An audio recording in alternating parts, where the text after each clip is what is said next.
Maybe you can answer. How long have you been working here? I have been working here since January 13th of last year. I got you.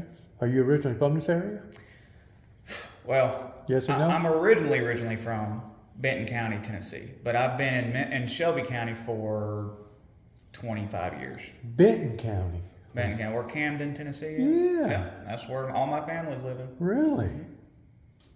You know, they just had, or I seen it. Was you up there whenever that flood hit in Humphreys County? Are you talking about down in like Johnsonville? No, we're in Waverly. Waverly, yeah. So that was, how long ago 5 was years that? ago? 6 years ago?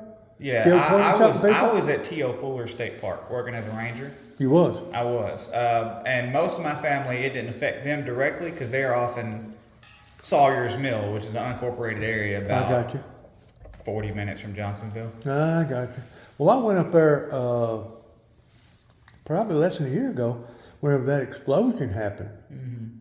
Right off I-40 and went up there and interviewed with the sheriff and stuff up there, basically doing a media thing, independent,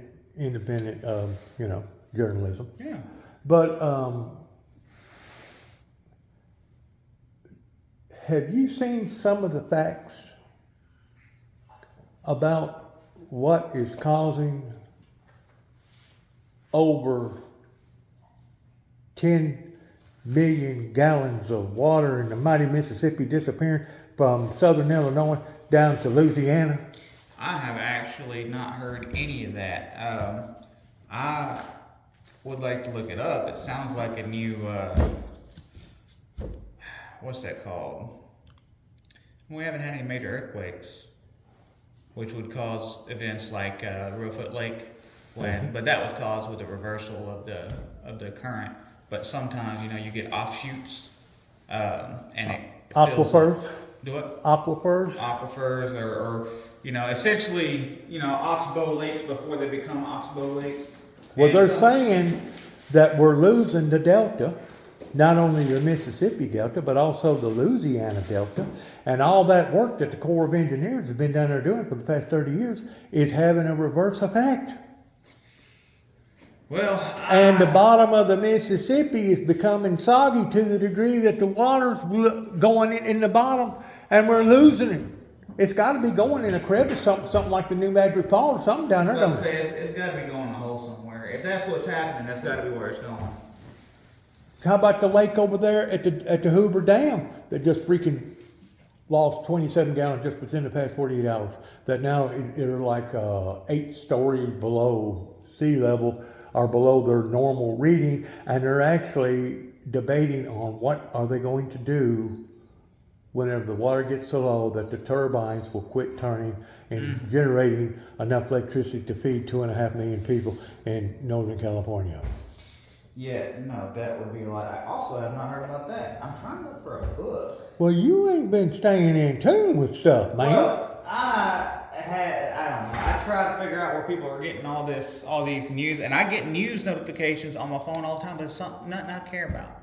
It has to do with famous people and stuff that they're doing, and I don't care, and I'm trying to change the algorithm, but I don't know how to get to events such as this. So you said the Hoover Dam. The Hoover Dam, the Mead Lake, or whatever they call it over. Yeah. Okay, so that one I will be. And they looking got at. another lake that's gaining water. Is it a possibility? I'm talking about this lake is like, I think it's, I don't know if it's Lake Mead. I think Lake Mead is on the Hoover Dam. But there's another lake out there that the water table has risen significantly, and there's no explanation for that neither. Now, I'm a Bible thumper.